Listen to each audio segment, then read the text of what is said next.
تاریخی پارسی وەکو ناوی خەوم و باوک و باپیر و باپیرە گەورەم هەموو دەبەرە. من پیاوێکی خوێنەوارم خۆش خوێنمەوە. ئەمە یەک. تاریخی ئێلی بارزانیشم لەبەرە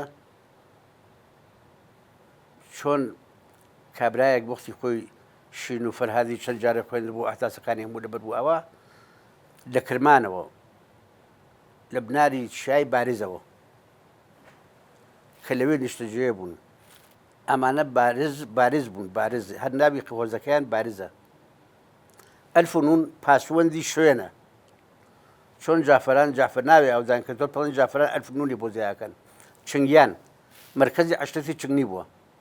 ئەلفنونێکی بۆ جا بۆ چنگیان. ئەسڵەکە چنگ نییە. لەبەر ئەوە هاتوون ئێرەیان ئاوەدان کردوتە لەوێ هاتوون لە کرمانەوە.